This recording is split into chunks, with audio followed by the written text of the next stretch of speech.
Vida em França.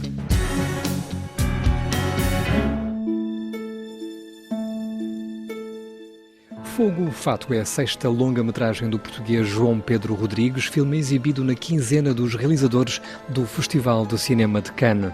A primeira comédia musical do autor do Fantasma, que celebrizou internacionalmente o cineasta lisboeta. Ele é o convidado deste magazine especial, bem como os dois atores principais, Mauro Costa e André Cabral.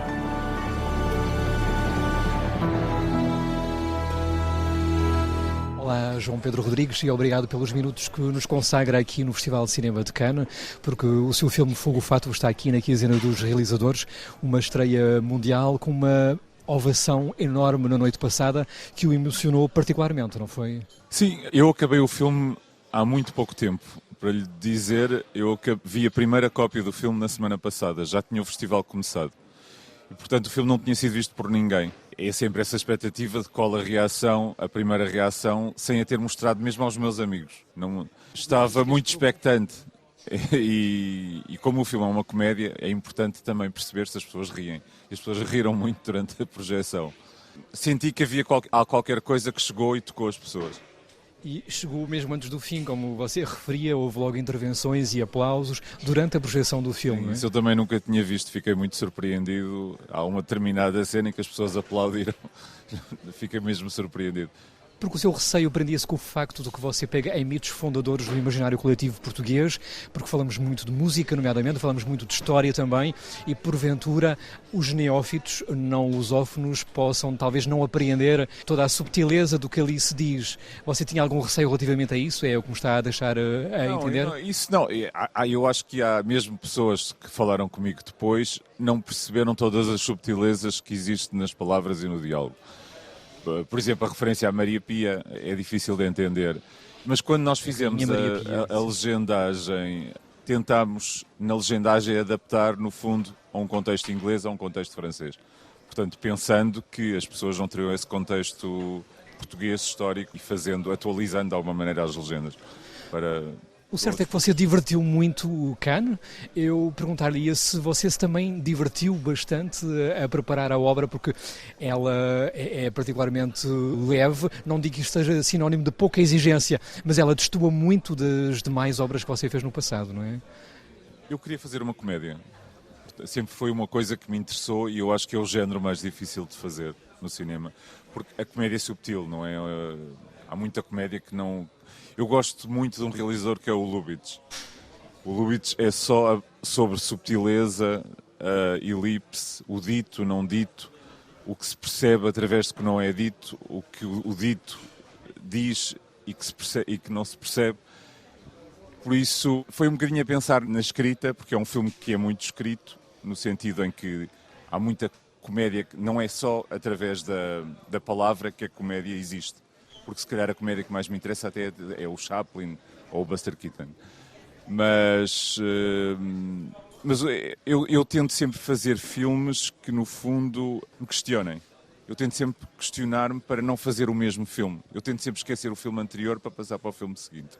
E, portanto, cada filme, para mim, faço uma espécie de tábua zero sobre o anterior e quero... E este filme foi libertador e foi realmente muito entusiasmante de fazer e foi muito divertido.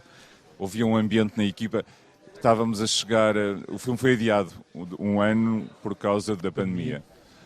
E quando finalmente o fizemos, o filme foi filmado só no final de outubro e novembro passado. Portanto, o filme foi feito muito rapidamente. E é um filme com um orçamento baixo, mas com muitos atores. Mas havia uma energia e um prazer nas pessoas de filmar e de estar juntos. Foi incrível e eu acho que isso também passa no filme e por isso é que também deu origem à reação das pessoas ontem. É assim. Estamos muito perto do burlesco, poderíamos pensar em Eugênio Nesco, por exemplo, em que medida é que são de facto referências em que você poderá ter pensado para este produto final? As minhas referências, de alguma forma, vêm mais da pintura e como se desconstrói a pintura. Fala-se muito de pintura no filme. Sim, e isso vou buscar um bocadinho com os calendários dos bombeiros que agora se fazem em vários... Na América, começaram na América, e transpondo isso para um universo da pintura, mas indo tanto buscar a pintura séria como o José Vilhena, que por exemplo, é uma referência que os franceses não percebem, por exemplo. O José Vilhena que fazia caricatura na Gaiola Aberta e que fazia uma caricatura até mesmo durante o regime. E eu acho que o filme tem muito de sátira. Mas depois eu acho que também eu encontrei dois atores, o Mauro Costa e o André Cabral, que não tinham experiência. O Mauro acaba de sair da escola de teatro. O André tem experiência como bailarino, mas não tinha experiência como ator. Que eu acho que se acredita neles. Acredita-se, além de o filme, uma pessoa ri-se, mas comove. Eu acho pelo menos a mim eles comovem-me. E eu acho que isso também passa como qualquer coisa, porque se o filme fosse desencarnado nesse sentido até emocional, não teria sentido. Senhor os meus pais, eu quero ser bombeiro. Ai, que humor tão contemporâneo, Alfredo! Senhor da minha mãe, eu quero ser bombeiro. Pode falar-nos um bocadinho precisamente do ator que encarna Afonso, o jovem. Grande parte do nosso auditório está precisamente em África. Imagino que ele seja de origem africana. O que nos pode dizer acerca dele e dos projetos dele? Ele é bailarino de formação. Ele tem dançado muito com muitas companhias e muito no estrangeiro também. Está sempre para cá e para lá. E eu procurava um jovem negro. Quando o encontrei, o André, e os expus juntos, porque eu já tinha encontrado o Mauro Costa primeiro, percebi que ia funcionar bem. Nós ensaiámos muito este filme. Como o filme devia ter sido feito em 2020, nós tivemos muito tempo para ensaiar. E as coreografias, por exemplo, foram ensaiadas. Nós começámos a ensaiar as fotografias em 2020, com a Madalena Xavier, que é a coreógrafa que trabalhou connosco. E eu, desde o momento em que eu os pus juntos, pensei que ia funcionar. Havia qualquer coisa entre eles que se acreditava numa história de coup de foudre, nem conseguia... Amor à primeira vista. E, ou seja, apesar de um deles ser pretendente ao trono de Portugal, o outro ser oriundo de uma faixa social bem mais baixa, a atração é irresistível, não é? E no final da vida de um dentre eles, há um que acaba por se tornar Presidente da República, não é? Sim. Você acha que Portugal precisará de esperar pelo final dos anos 60 deste século para chegar a esse patamar? Eu espero que não. E, além disso, teríamos em 69 um presidente negro e muçulmano. Por isso, não, eu espero que não. Mas como o filme, esse é o espectro de tempo do filme. E o filme é só baseado na ironia, não é? Eu espero que... Sim, mas você põe o dedo na ferida, desconstrói estereótipos e clichês dos africanos em Portugal, porventura dos portugueses em África também, não é? Mas o filme gira toda à volta disso. Eu acho que o filme gira toda à volta da representação, como nós nos representamos a nós mesmos, como é que cada um se representa perante os outros, como é que cada um finalmente descobre que é. E quando disse pretendente, nós já não temos monarquia desde 1910, portanto, há mais de um século. Eu acho que o filme também fala muito do o que é que nós, como é que nós nos vemos a nós próprios e perante os outros. É um filme vincadamente homoerótico, não é o seu primeiro, e você ontem à noite emocionava-se precisamente a dizer que a Quinzena tinha tido a coragem, o atrevimento de selecionar um filme como o seu, que porventura isso não seria simples em qualquer lugar. Acha que há ainda assim uma grande relutância, um grande puritanismo, é o que dizia? Eu acho que este filme, eu estou muito contente de voltar à Quinzena. Eu estive cá em 2005 com o Odete e de voltar à Quinzena com este filme, porque na seleção oficial também queriam o filme. Só que nunca me ofereceram onde eu queria estar, que era na competição principal. Ofereceram-me tudo o resto. E eu pensei, não, eu vou para junto de pessoas que acreditam num cinema que eu acredito. O Paulo Moretti, o Morgan Poquet, que é um dos elementos, um dos selecionadores, e que infelizmente é o último ano deles na Quinzena. E foram expulsos, não há outra palavra, injustamente expulsos. E por isso, eu também, quando eu falei no princípio, eu quis realmente, guardei umas palavras calorosas para eles, porque eles realmente acreditam num cinema radical, ousado, que foi o espírito. A Quinzena dos Realizadores, precisamente, criou-se contra a seleção oficial, que passava um cinema de velhos, na altura, não é? Com uma geração de realizadores que queriam outro cinema, que chegasse ali ao palé. E eles mantêm esse espírito. E agora, infelizmente, saem. Noutro tempo a fidalguia que deu brado na estourada andava pela moraria, ai muito palácio havia, descanso e guitarrada. Agora teríamos que falar, obviamente, da música, porque a música nunca foi um acaso no seu cinema e aqui, mais do que nunca, é uma comédia musical. Portanto, o Carlos Paião, uma música interpretada por Joel Branco. Em relação à Árvore, um amigo, por exemplo, o fado do embloçado, você vai brincar com as palavras entre o substantivo fado e o falo. Conte-me lá as opções, como é que você as fez relativamente às seleções musicais. As canções estavam desde a escrita. Portanto, quando escrevemos o filme foi escrito por mim, pelo João Rui Guerra da Mata e pelo Paulo Lopes Graça, que é um nosso amigo. Foi a primeira vez que escreveu alguma coisa para cinema. E tanto o Emboçado, eu trabalhei com o Paulo Bragança. Eu, no final do Morrer como Homem, a canção que a Débora Cristal, o Fernando Santos canta, ela chama-se Imenso e é uma canção que eu adoro do Paulo Bragança. E eu pensei, o Paulo Bragança é a única pessoa que poderá cantar este fado no final.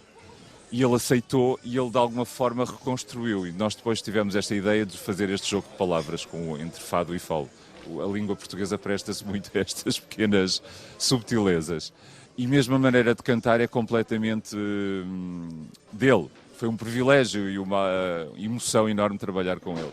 Com o Joel Branco foi um bocadinho a mesma coisa. Eu não sou bem da geração que cresceu com Uma Árvore, um Amigo, que foi uma canção feita para o Dia da Árvore, cantada pelo Joel Branco, mas foi uma grande emoção chamá-lo para o rei que está a terminar a vida, e é o próprio Joel Branco que faz de Alfredo no final da vida e que canta a sua própria canção.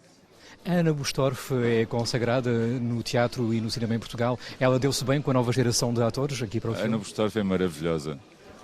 Ana Bustorff é extraordinária, é uma pessoa divertidíssima. Foi muito fácil trabalhar com ela. Ela entrou perfeitamente na loucura, um bocadinho que é este filme. Muito obrigado, João Pedro Rodrigues, pelo privilégio de estar consigo aqui em Cannes, na quinzena dos realizadores para o filme Fogo Fato. Uma árvore, um amigo que devemos bem tratar.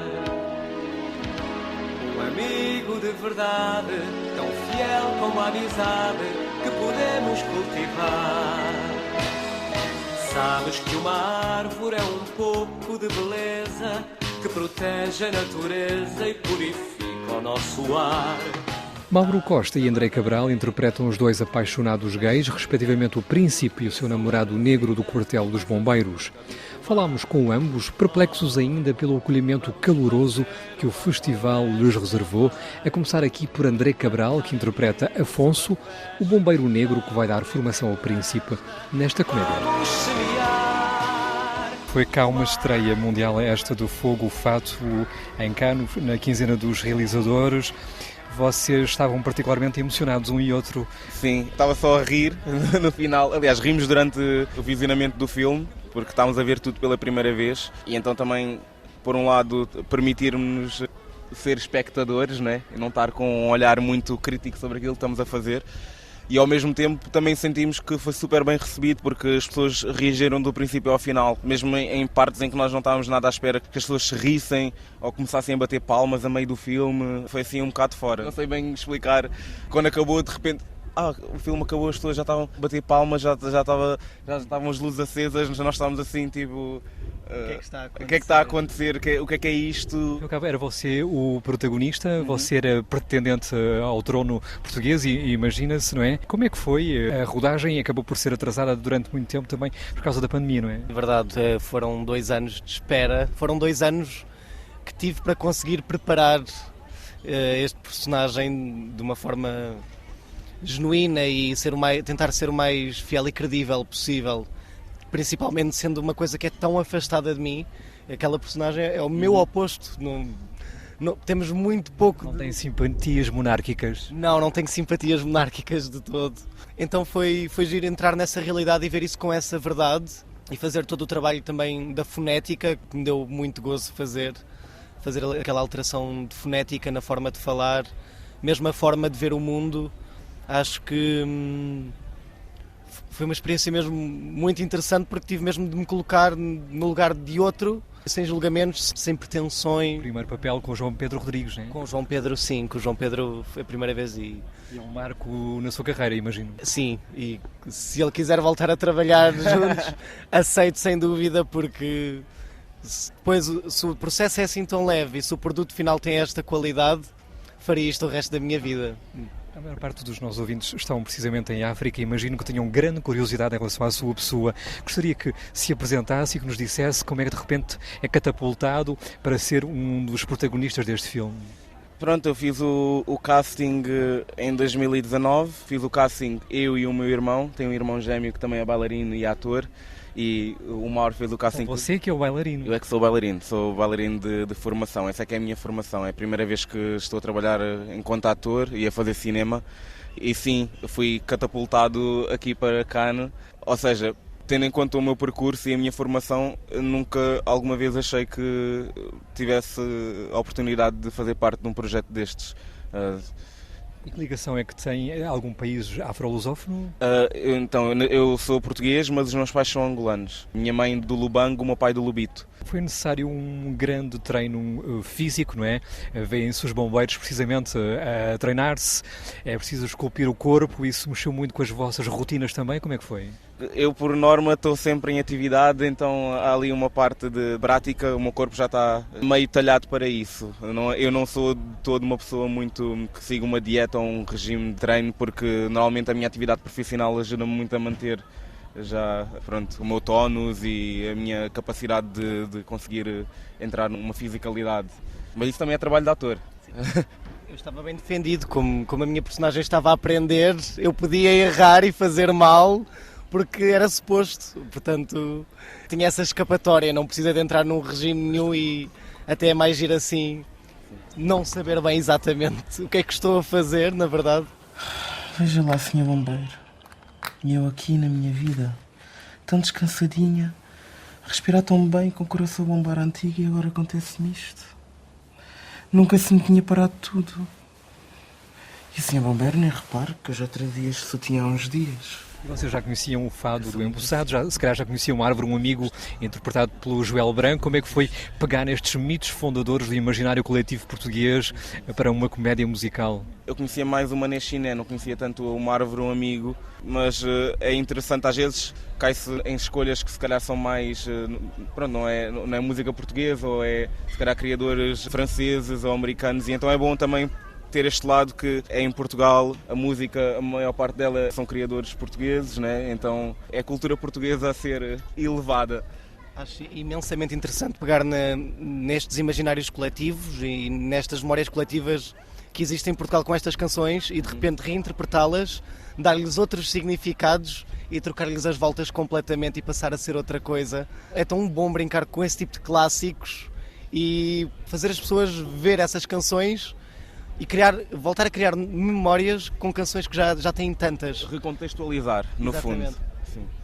Vocês têm alguma noção de estar precisamente também a lutar contra estereótipos, porque fala-se muito de estereótipos no filme, de estereótipos do género, clichês raciais, históricos, há uma grande denúncia a esse nível também e com um caráter vincadamente homoerótico, pronto, ao qual o João Pedro Rodrigues já nos habituou. Do meu lado, porque sou negro e também sou gay, já por existir, eu próprio a existir, já sinto que essa é a minha luta diária, não é? Então é aquela coisa de estou a fazer uma personagem, mas no fundo não deixam de ser as minhas lutas, não é?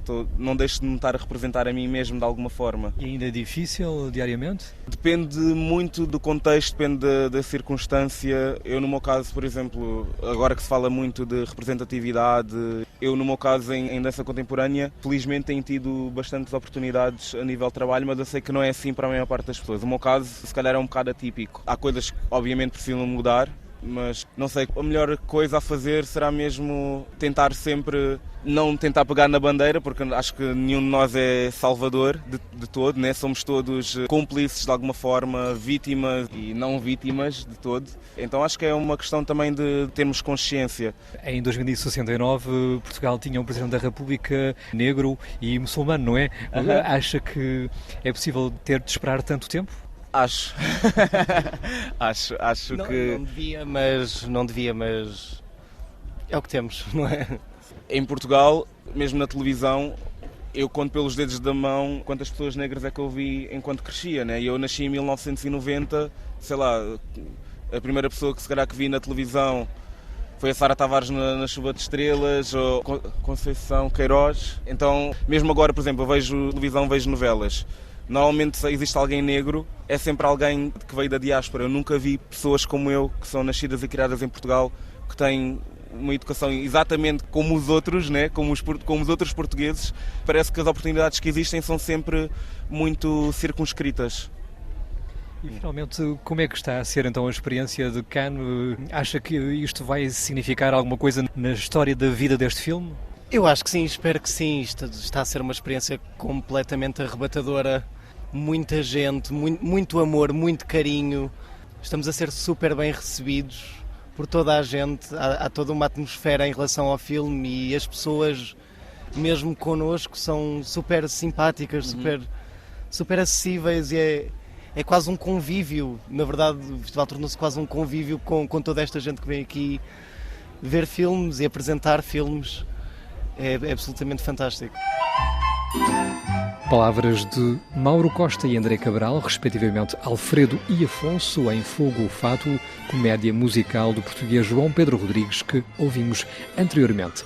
Um filme que tem sido muito calorosamente acolhido aqui na quinzena dos realizadores do Festival de Cinema de Cannes. Se os meus tristes ais voassem ao Manaxiné, daria mil calora. Vá de banda que é, vá de banda ao Manaxiné. Iriam bater no peito ao Manaxiné, de quem me lembrou agora. Vá de banda que é, vá de banda ao Manaxiné.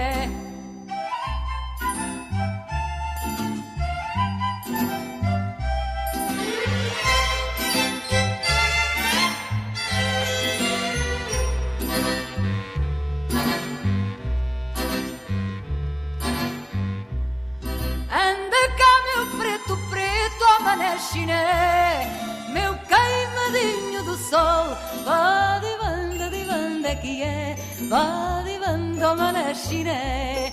Quanto mais preto, mais firme ao Manaxiné. Quanto mais firme, melhor. Vá de banda que é, vá de banda ao Manaxiné.